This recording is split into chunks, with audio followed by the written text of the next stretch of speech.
Welcome back to my channel. Hey everyone, thanks for joining me. It's great to have you here, my friend. Gluttony is more than food. It is more than an extra meal on the table or an appetite that cannot be controlled.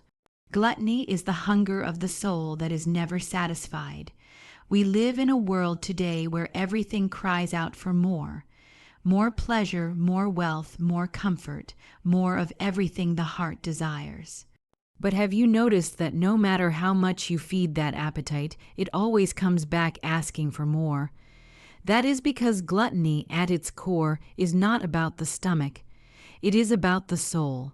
You can fill your plate 1,000 times, you can buy every possession you've ever wanted, you can reach for every dream this world dangles before your eyes, but still, deep inside, there is an emptiness that refuses to be filled. That emptiness cries out for something greater, and when a man or woman tries to silence that cry with food, with drink, with material gain, with pleasure, it becomes a cycle that never ends. One taste only leads to another. One victory only demands the next. One achievement only creates the hunger for more. The soul is crying for bread, but it is being fed with stones. You see, gluttony is not just a matter of what goes into the mouth. It is the picture of a heart that is restless, a spirit that cannot find peace. That is why people who seem to have it all are still unsatisfied. They can feast at the grandest table, but their hearts remain empty. They can climb to the highest place of success, but the hunger grows louder. Because what the soul needs is not another portion, not another possession, not another taste of temporary pleasure. The soul longs for something lasting, something eternal, something real. And this is the tragedy of gluttony. It promises satisfaction but delivers disappointment. It whispers, just one more will be enough. But one more never is. One more bite, one more drink, one more dollar, one more thrill. And before long, that one more becomes a chain that binds you, a craving that owns you. The man thought he was free when he indulged, but soon he realizes he is a prisoner of his own appetite. But hear me, there is hope. You do not have to be bound by that hunger. You do not have to be trapped in that cycle. There is a satisfaction that cannot be bought, cannot be earned, cannot be consumed in the way the world consumes its pleasures. It is the satisfaction that comes when the soul finds its rightful place, when the restless heart finds rest. Only then does the appetite lose its power. Only then can a person rise above the endless hunger that gluttony creates. Every story of gluttony, whether in food or in greed or in desire, points us to the same truth. The soul will never be satisfied with less than what it was created for. That is why discipline matters. That is why self-control matters. Because when you learn to say no to the excess, you begin to say yes to what truly fills. When you learn to turn away from the table of indulgence, you begin to find the table of life. And I ask you today, what are you feeding your soul with? What hunger drives you when no one else is watching? Are you running after more of what will never satisfy? Or have you found the bread that truly fills? Gluttony is more than food. It is the hunger of the soul that is never satisfied. My friends, when we consume without control, we lose the very freedom we desire. Think about that for a moment.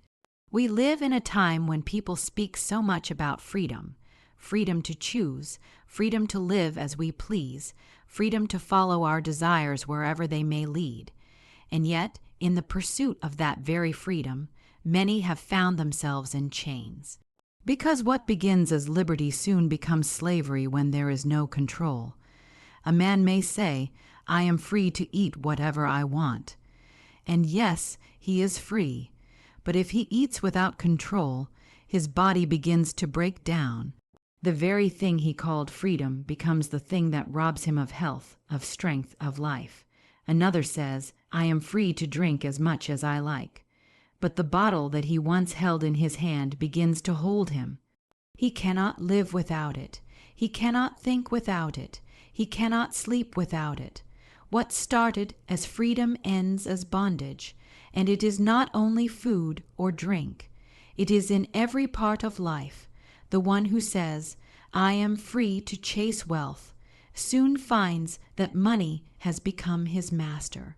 The one who says, "I am free to follow pleasure," wakes up one day to discover that pleasure has consumed him. When a person gives in to every desire without discipline, without restraint, he may think he is free, but he has already lost the very freedom he thought he had. You see, freedom is not the ability to do whatever you want whenever you want. True freedom is the strength to do what is right. Without that strength, freedom turns into weakness, and weakness turns into captivity. A society that consumes without control is a society that will one day be consumed itself. A person who feeds every appetite without limit is a person who will soon be ruled by those appetites. And here is the danger: it happens slowly. No one wakes up one morning and says, "I want to be a slave." No, it begins with small indulgences. Just one more bite, just one more drink, just one more night, just one more deal, and before long that one more becomes a pattern, and the pattern becomes a chain. The man who once declared, "I am free," now whispers, "I cannot stop." That is the cost of consuming without control. But listen, there is another way. There is a freedom that comes when a person learns discipline. The one who knows when to say no is the one who is truly free. The one who can walk away from the table, who can refuse the drink, who can resist the temptation. He is the one who has power over his life. He is not mastered by his desires. He masters them. That is where true freedom is found. The story of gluttony is not only a story about eating too much. It is the story of what happens when desire takes the driver's seat. It is the warning that without control, we trade our liberty for bondage, and if we are not careful, the things we think will make us free will enslave us. But if we learn control, if we choose discipline, if we live with restraint, then we will know what real freedom feels like. So I ask you, what are you consuming today? What habits are shaping your life? Are they bringing you freedom, or are they quietly taking it away? The truth is plain. When we consume without control, we lose the very freedom we desire. Every choice we make shapes not only our body, but also our heart and our future. We may not always see it in the moment, but the truth is every decision carries weight. Every step we take leaves a mark. Some choices may seem small, almost invisible, but they build upon one another until they form the very direction of our lives. You cannot separate the body from the heart, and you cannot separate today's decision from tomorrow's outcome. Think about the choices you made this morning. Perhaps you chose what to eat, what to wear, what words to speak. Each of those choices, simple as they may seem, set the tone for your day. And when multiplied over weeks and months, they begin to shape your health, your relationships, your character. A man who chooses every day to fill his body with excess will one day feel the weight of that choice in his health. But it doesn't stop at the body. That same choice begins to touch the heart, teaching him habits of indulgence, weakening his will to say no, leading him down a road where self-control is slowly lost. The same is true with words. You can choose to speak life or to speak harm. The tongue is small, but its power is great. The words you choose today will echo in the hearts of those around you. And when those words are repeated day after day, they shape not only the hearts of others, but also your own. Because what comes out of the mouth is a reflection of what is being built in the heart. Our choices are like seeds. No seed looks impressive when it is first planted, but give it time, give it soil, give it water, and it will grow. You cannot plant thorns and expect roses. You cannot sow weeds and expect a harvest of wheat. What we choose today, we will harvest tomorrow. And when a person looks at the field of his life and wonders how it became so tangled, so broken, so empty, he must remember it did not happen overnight. It happened one choice at a time, but let me tell you, this truth works both ways. Just as bad choices can lead to destruction, good choices can lead to life. The man who chooses discipline may not see the reward immediately, but day by day he is building strength. The woman who chooses kindness in her words may not notice the change right away, but she is shaping her heart toward love. The young person who chooses honesty when it would be easier to lie is laying the foundation of a future built on trust. Every choice is an investment, and every investment pays interest, whether for good or for harm. Do not believe the lie that choices don't matter. They matter more than we can imagine. One choice can open a door, and one choice can close it.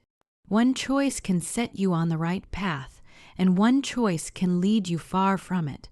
That is why it is so important to pause and ask, what will this decision create in me? What will it shape in my heart? What kind of future will it build? So often, people chase after tomorrow, hoping it will somehow be different, hoping that something will change. But tomorrow is only the harvest of today's seeds. If you want a future filled with peace, you must choose peace today. If you want a future filled with strength, you must choose discipline today. If you want a future filled with love, you must choose love today. You cannot reap what you have not sown. And let us be clear, we are not only shaping ourselves, we are shaping those around us. Children watch the choices of their parents. Friends are influenced by friends.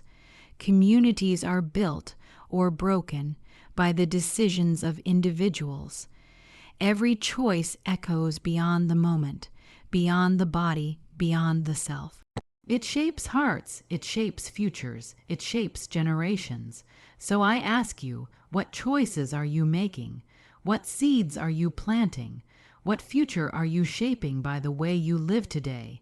Because every choice we make shapes not only our body, but also our heart and future. The story of gluttony is not just about excess. It is about emptiness seeking to be filled. You see, when we hear the word gluttony, most people picture someone sitting at a table, piling their plate higher and higher, eating far more than they need. And yes, that is one side of it. But if you stop there, you miss the deeper truth. Gluttony is not really about food. It is about a deeper hunger, a longing inside that no amount of food or pleasure or possession can ever truly satisfy. It is the cry of the human soul that says, I need more, and yet never finds enough. There are people today who live surrounded by abundance. They have more than their parents ever dreamed of having. They have access to comforts, luxuries, entertainment, and pleasures that past generations could not even imagine. And yet, many of them are restless. Many of them are empty. Why? Because the hunger inside is not satisfied by things. It is not satisfied by filling the stomach, or filling the house, or filling the calendar with activity. That hunger is deeper than all of that. It is the hunger of the heart, and that is why excess can never quiet the emptiness. You can eat and drink until you are sick, and yet the emptiness is still there. You can gather money until the bank account is full, and yet the emptiness is still there. You can chase after pleasure, after fame, after recognition, but when the night is over and the applause fades, the emptiness still whispers, because excess is only the symptom. The real issue is the emptiness itself. This is why so many people are trapped in cycles they cannot escape. They believe that just a little more will do it. Just one more meal, one more purchase, one more experience, one more night of indulgence. But the more they consume, the deeper the emptiness seems to grow, and so they try again and again and again. What they do not see is that the emptiness cannot be filled that way. It was never meant to be. It is a dangerous deception because excess looks like fullness. A man may sit at the table with food piled high and think he is full. A woman may fill her days with work, with noise, with distractions, and think she is satisfied. A young person may fill every hour with entertainment, with scrolling, with music, with images, and think the emptiness has been silenced. But deep down, the heart knows better. Deep down, when the noise fades, when the lights go out, when the table is cleared, the emptiness returns. And here is the truth we must face. That emptiness is not a curse. It is a signal. It is the soul crying out that it was made for something more. That is why no amount of excess can fix it, because you cannot feed a soul with things meant for the body. You cannot cure the hunger of the heart with pleasures that fade. The emptiness is not there to torment us, but to point us toward what is real, what is lasting, what is true. If we mistake emptiness for a call to indulge, we will destroy ourselves with excess. But if we recognize emptiness as the soul's way of saying, I need something higher, something greater, something eternal, then we are on the path to life, because the truth is the soul was made to be filled, but not with excess. It was made to be filled with meaning, with love, with truth, with life that goes beyond what this world offers. That is why gluttony is not just dangerous, it is tragic, because it tells a false story. It says, you are empty, so take more. But more will never be enough. The emptiness cannot be healed by piling on excess. The emptiness can only be healed when we turn to what truly satisfies, when we stop confusing indulgence with fulfillment, when we stop reaching for more and begin to reach for what is real. The story of gluttony is not just about excess. It is about emptiness seeking to be filled. True satisfaction is never found in what we take in, but in how we give live and love. That truth runs against everything our culture tells us. From the time we are young, the message is loud and clear. Take more, own more, enjoy more, and you will finally be satisfied. Fill your plate, fill your pockets, fill your home, and somehow that emptiness inside will be quieted. But anyone who has walked long enough down that road knows the truth. What you take in can never fully satisfy the deepest longings of the heart. The man who eats until he can eat no more finds himself hungry again the very next day. The one who fills his home with possessions discovers there is always something newer, something shinier, something more desirable just out of reach. The one who chases pleasure finds that the thrill fades, and the craving only grows stronger. That is because satisfaction was never meant to be found in what we gather to ourselves. It was always meant to be found in what we pour out. Think about it. The times in life when people speak of true joy are rarely about what they consumed, but about what they gave. A mother finds her deepest fulfillment not in what she receives, but in the love she gives to her child. A friend is remembered not for how much he took, but for how faithfully he stood by another in time of need.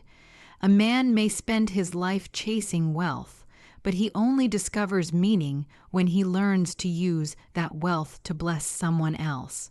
Satisfaction is born not in taking, but in giving, and it does not stop there. It is also about how we live. A life lived only for self, no matter how full of indulgence, always turns empty.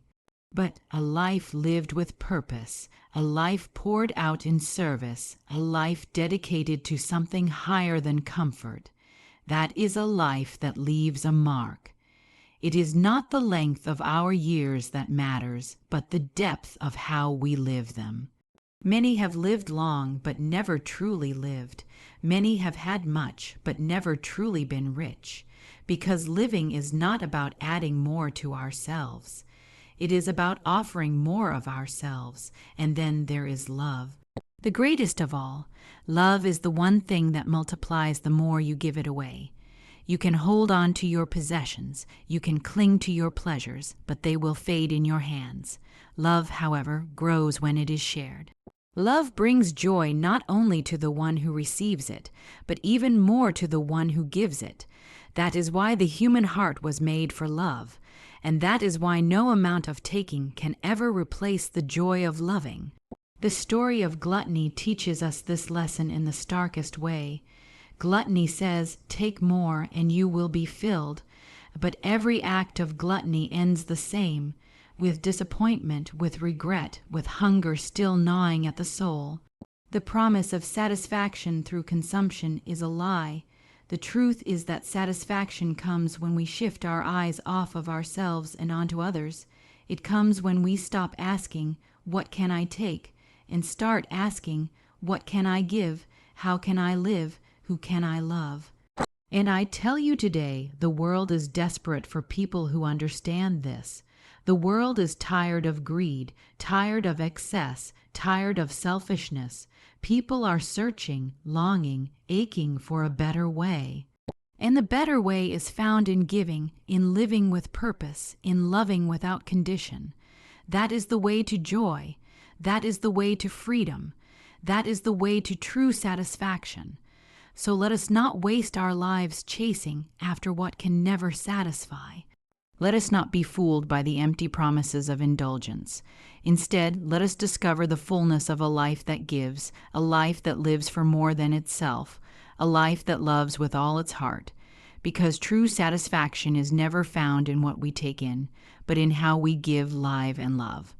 The lesson is clear. Discipline brings strength, but indulgence brings downfall.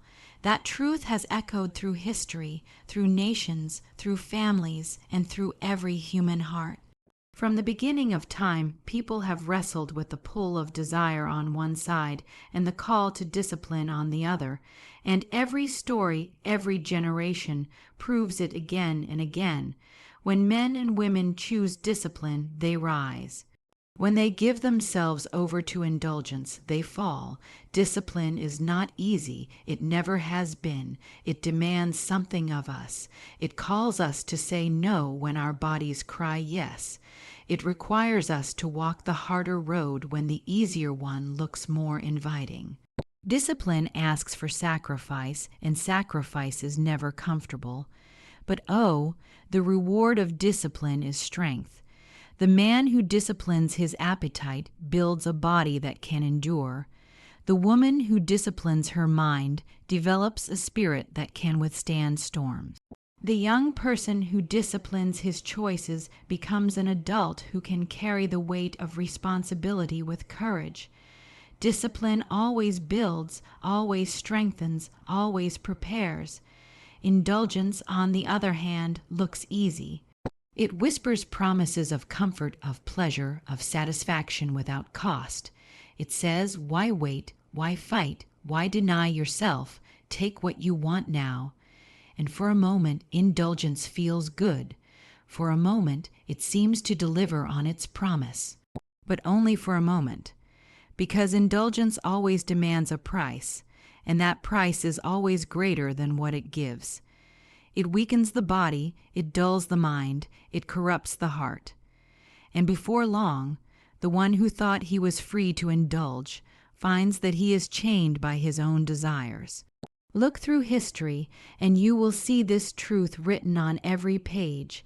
Great nations that stood tall through discipline collapsed when indulgence took over. Leaders who rose to power through sacrifice lost it all when they gave themselves to excess. Families that were built strong through hard work crumbled when self-indulgence crept in. Discipline preserves, indulgence destroys. That is the pattern, and it never changes. And it is not only history, it is life today. Look at the athlete. His discipline and training gives him the strength to run, to endure, to win. But when he turns to indulgence, when he neglects his body, when he chooses laziness or excess, his strength fades, his victories slip away. Look at the student. Discipline in study opens doors, builds knowledge, prepares the way for opportunity. But indulgence in distraction, in wasting time, closes those doors and leaves him unprepared for the future. Look at the man in his home. Discipline in love, in patience, in responsibility builds a family that stands. Indulgence in selfishness, in anger, in neglect tears that family apart. The lesson is plain enough for a child to see, but deep enough for every adult to learn again and again.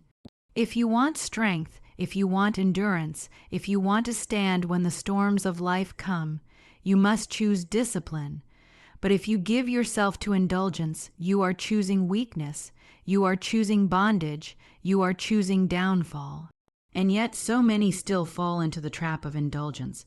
Why? Because it is easy, it is immediate. It costs nothing at the start, but that is the danger. What costs nothing at the start will cost everything at the end. Discipline, though it costs much in the beginning, will reward richly in the end.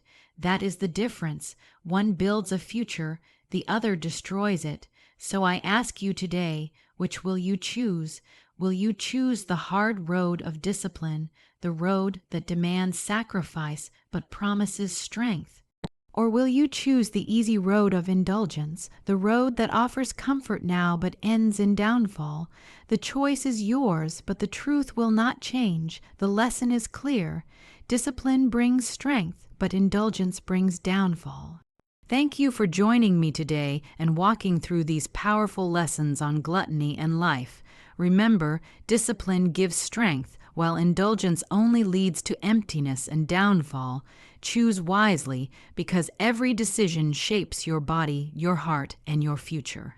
If this message spoke to you, give it a like and share it with someone who needs it. And don't forget to subscribe for more inspiring English stories that build both language and life.